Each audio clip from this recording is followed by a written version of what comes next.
আরব বিশ্বে এক নীরব অভিযান চলছে, যা ইসলামের ইতিহাস ও ভবিষ্যতের মুখোমুখি এক নতুন অধ্যায়ের সূচনা করতে পারে।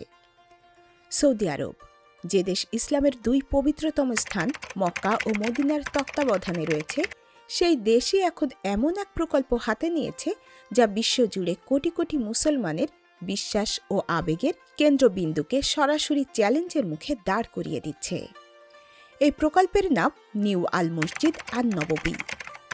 নামটি শুনে হয়তো অনেকেই ভাবতে পারেন এটি মদিনায় বিদ্যমান মসজিদের কোনো সম্প্রসারণ, কিন্তু বাস্তবতা তার যে হাজার গুণ বড় এবং বিস্ময়কর। এটি কোনো সম্প্রসারণ নয়, এটি একটি সম্পূর্ণ নতুন শহর, একটি আধুনিক, বিলাসবহুল এবং প্রযুক্তিগতভাবে অত্যাধুনিক জায়গা, যা ঐতিহ্যবাহী মদিনার সরাসরি প্রতিদ্বন্দ্বী হিসেবে তৈরি করা হচ্ছে। সৌদি যুবরাজ মোহাম্মদ বিন সালমান যখন এই প্রকল্পের ঘোষণা দেন, তখন তিনি বলেছিলেন যে এর লক্ষ্য হল ধর্মীয় পর্যটনকে আরও বেশি সহজলভ্য করা এবং মুসলমানদের জন্য এক নতুন অভিজ্ঞতা উপহার দেওয়া।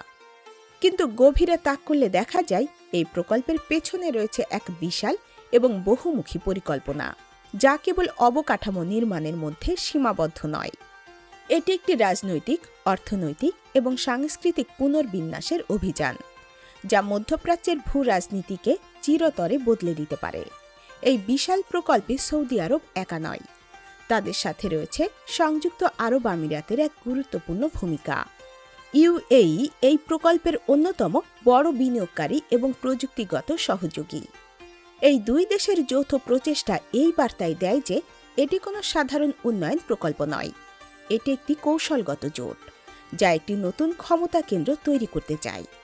সূত্রের খবর, এই প্রকল্পে ইতিমধ্যেই হাজার হাজার কোটি ডলার বিনিয়োগ করা হয়েছে, যার মধ্যে রয়েছে ইউএই এর বিপুল আর্থিক সাহায্য এবং প্রযুক্তিগত দক্ষতা।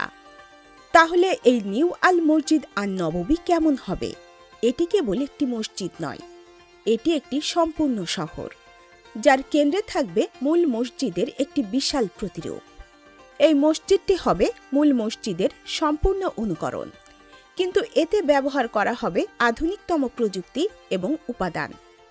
এর চারপাশে গড়ে উঠবে আধুনিক সুযোগ সুবিধা সমৃদ্ধ বিশ্বমানের হোটেল, শপিং মল, রেস্তোরাঁ এবং বিনোদন কেন্দ্র। পুরো শহরটি হবে স্মার্ট সিটি প্রযুক্তিতে সজ্জিত, যেখানে কৃত্রিম বুদ্ধিমত্তা, এআই এবং আধুনিক পরিবহন ব্যবস্থা তীর্থযাত্রীদের অভূতপূর্ব অভিজ্ঞতা দেবে। এখানে থাকবে আন্তর্জাতিক বিমানবন্দর, যা বিশ্বের যে কোনো প্রান্ত থেকে তীর্থযাত্রীদের সরাসরি এখানে নিয়ে আসবে। কিন্তু এই প্রকল্পের পেছনে লুকিয়ে থাকা প্রশ্নগুলো কি? কেন হঠাৎ এত বিশাল একটি প্রকল্পের পরিকল্পনা করা হলো? বিশ্লেষকদের মতে এর পেছনে একাধিক কারণ কাজ করছে। প্রথমত, এটি একটি বিশাল অর্থনৈতিক সুযোগ। ধর্মীয় পর্যটন একটি লাভজনক খাত এবং সৌদি আরব ও ইউএই চায় এই বাজার নিজেদের নিয়ন্ত্রণে নিয়ে আসতে। দ্বিতীয়ত, এটি একটি কৌশলগত পদক্ষেপ। ঐতিহ্যবাহী মদিনার উপর নিয়ন্ত্রণ যতটা সম্ভব রাখা এবং একই সাথে একটি বিকল্প কেন্দ্র তৈরি করা, যা বিশ্বজুড়ে মুসলমানদের মনোভাব এবং ধর্মীয় চর্চার উপর গভীর প্রভাব ফেলতে পারে।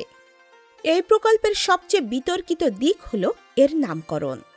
নিউ আল মসজিদ আন নববী বা নবীর নতুন মসজিদ নামটি অনেকের কাছেই অসম্মানজনক বলে মনে হচ্ছে।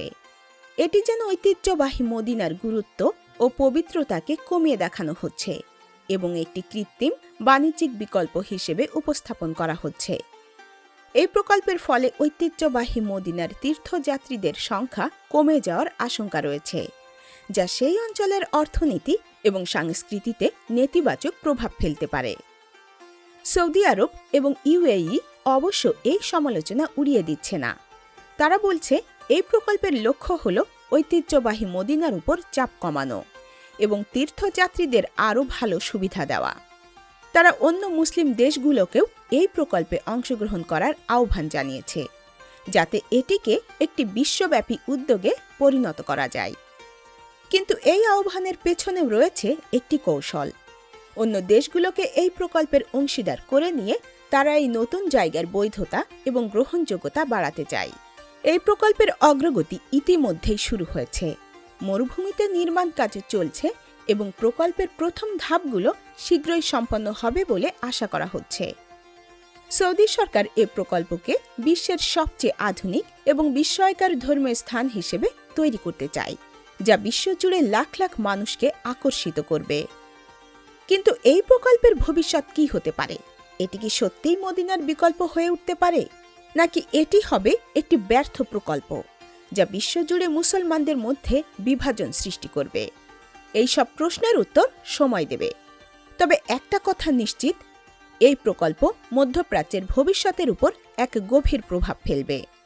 এটি কেবল ইট ও কংক্রিটের একটি কাঠামো নয়, এটি বিশ্বাস, ঐতিহ্য এবং ভবিষ্যতের মিলনস্থল, যা বিশ্ব রাজনীতির মানচিত্র পুনরঙ্কন করতে পারে।